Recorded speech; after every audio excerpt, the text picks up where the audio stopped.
Browsing through the catalog of games on the Roblox website, you'll discover many different genres of experiences, ranging from simulators and obbies to horror and role-playing games. If you can imagine it, Roblox probably has it. Among these genres, creature-capturing games, which I'll refer to as Pokémon games, stand out due to their clear inspiration of the popular franchise. OGs like Loomian Legacy and the more recent Tales of Tanorio are just two of the handful of these games on the platform. However, despite being based on one of the most popular franchises in the world, Roblox Pokémon games struggle to attract even 10,000 players on a daily basis. This begs the question, is the genre dying?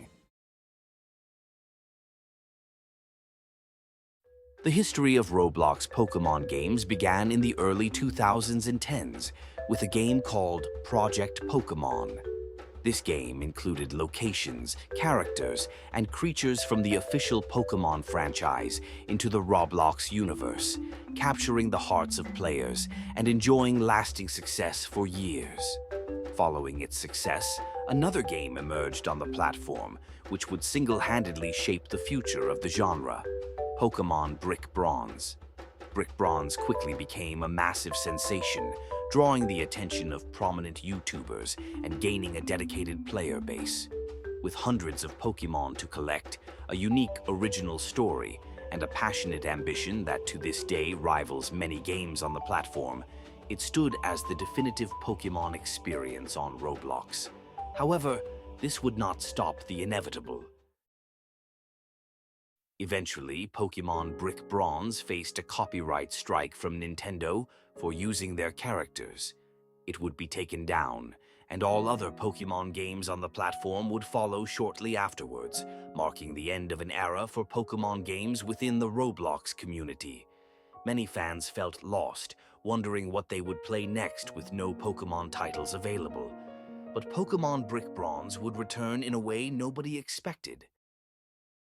On July 20th, 2019, the developers behind Brick Bronze released the highly anticipated sequel called Loomian Legacy. This new game introduced everything original and brand new, from its creatures to characters, world and music, permanently avoiding any copyright issues that could arise. Upon its release, tens of thousands of players, both newcomers and loyal fans of Brick Bronze, flooded into the game, igniting hope that Pokémon games still had a future on the platform. However, this optimism quickly gave way to criticism. Some players expressed disappointment over the absence of actual Pokémon, while others were put off by the uncanny appearance of the Arthro NPC characters. The most significant complaint, though, was the lack of content and replayability. Upon launch, Loomian Legacy featured only about 20 or so Loomians to discover. Excluding the 7 starters, this number was even lower. Moreover, the game debuted with just one battle theater, and it offered no trading or PvP options, leaving players questioning what would keep them engaged. This marked the beginning of Loomian Legacy's decline in player count. That brings us to Exhibit B, the current state of Roblox Pokémon games. Picking up where we left off with Loomian Legacy, the game experienced a significant drop in its player base after its initial release, including a decline in content from prominent YouTubers. The primary factor behind this was the increasing wait time between major updates, made even worse by a barrage of event updates that gave the impression the game was becoming an even simulator. This ultimately resulted in an average player count of only a few hundred.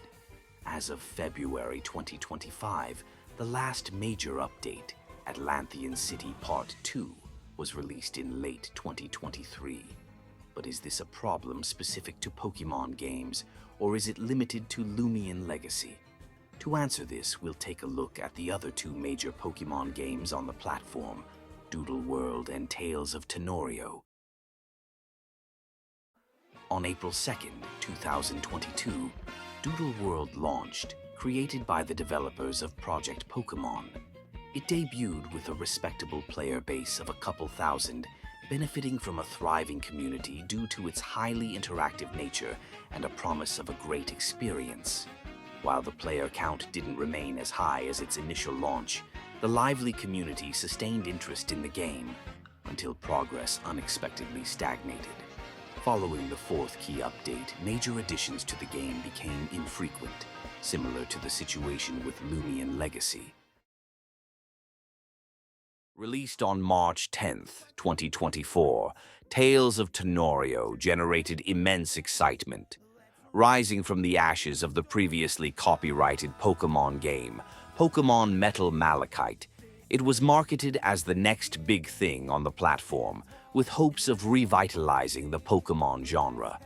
Anticipation soared, even among those outside the typical Pokémon community, fueled by enticing trailers and leaks showcasing the adorable starters and other Tanorians. However, despite delays leading up to the launch, the reality on release day would be disappointing. Many players encountered a buggy experience, with some issues so severe they soft-locked users. Beyond the technical problems, there were complaints about the game's overall subpar design choices, from obstructive voice acting to the designs and animations of the Tanorians and unclear navigation. Within a week, Tales of Tanorio's player count dwindled, killing the immense hype that had built prior to its release.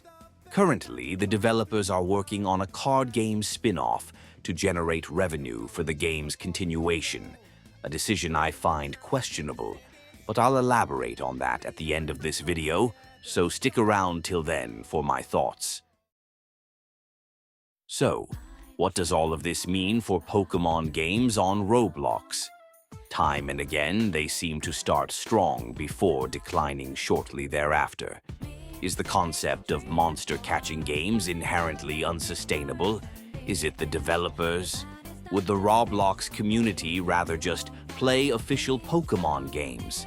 Are these games doomed to fail? Is there any hope left for the genre? As someone deeply invested in this community for years, I believe there is indeed hope, and I'll explain why now.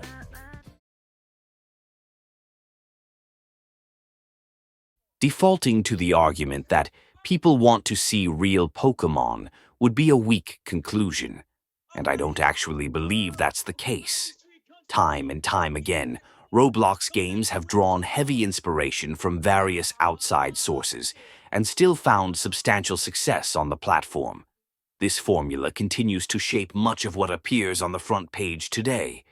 Given this, a Roblox game based on Pokémon, a franchise that is among the most popular, successful, and marketable in the world, should be no different. Why do I think this? As I mentioned earlier, consider the player count of Tales of Tanorio at launch, which averaged tens of thousands of players. This suggests that while some may want to see actual Pokémon, a significantly larger audience is open to an equivalent game, as evidenced by the initial player statistics. So, why have these games seen a decline? First, we must identify the commonalities among the three games. What binds them together? This exploration could offer our first clue as to what may be hindering their success. Visually and narratively, all three are quite distinct. Loomian Legacy adheres to its predecessor's art style, while Tales of Tanorio adopts a more grandiose aesthetic.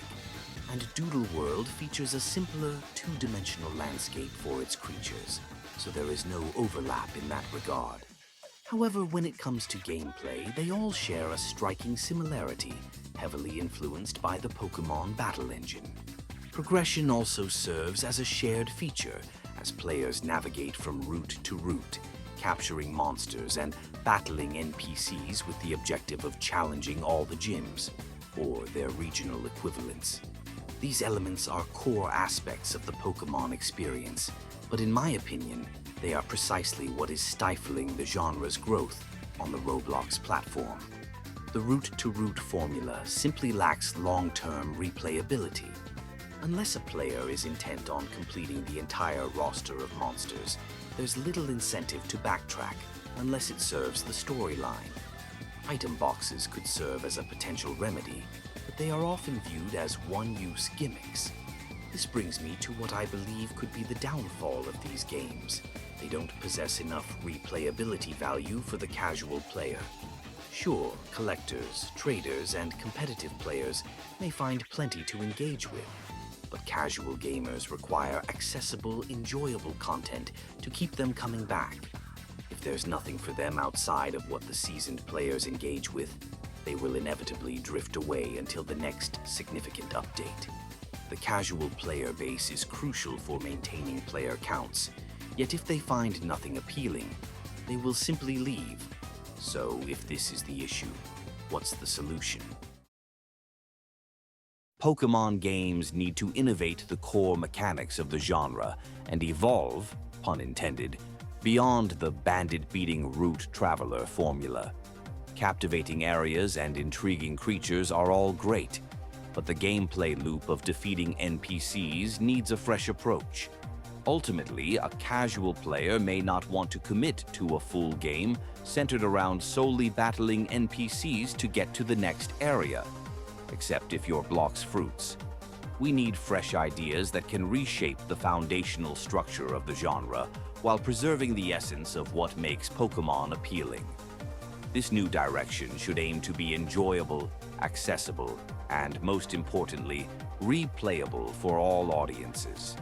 If we can develop a Pokemon game that meets these criteria, I am confident it can reach the front page. In conclusion, while the Roblox Pokemon genre may have its challenges, it is not doomed to fail. With a focus on innovation, creativity, and player engagement, and most importantly, replayability value for all, there is hope for the genre's future.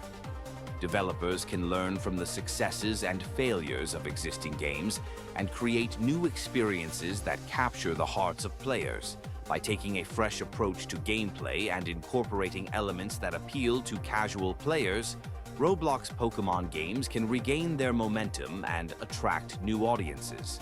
Whether it's through new mechanics, features, or game modes, there are numerous opportunities for growth and improvement. Let's see what the future holds for the Roblox Pokemon genre. Hello to everyone who has chosen to stick around for this segment. Let's get straight to the point. I don't think the developers of Tales of Tanorio should invest time into a card game spin-off. They claim this side project aims to fund Tales of Tanorio and get more eyes back on the game. But realistically, who beyond the existing small player base is likely to be interested? For a spin-off to succeed, it must be built on an already existing large and stable player foundation, which simply isn't the case here. As much as I would rather not compare Tales of Tanorio to a game like Pet Simulator, Pets Go works as a spin-off because Pet Simulator is already a popular and known IP, so naturally it would get plays. Why would anyone invest time and money in a spin-off of a game that already has a shaky reputation, especially when the main game is struggling to maintain an average of 1,000 players? While I commend their efforts to address the issues within the main game, I firmly believe that this should be their sole focus. Instead of diverting attention to a card game, they should consider developing a completely separate, simple game with no ties to the Tales of Tanorio IP with the goal of making money. Revenue generated from this new title could then be used to fund and promote the revamped Tanorio once it's ready. In my view, a card game shouldn't even be a consideration for the developers right now. Their passion to keep this going is commendable, though. Thank you all for listening to my thoughts and opinions. What are yours? I'd like to hear them, so leave them in the comments down below. Whether you agree or disagree with me, we can have a peaceful discussion about it all the same. Make sure to like and subscribe before you go. I see it, and now it's all within my reach.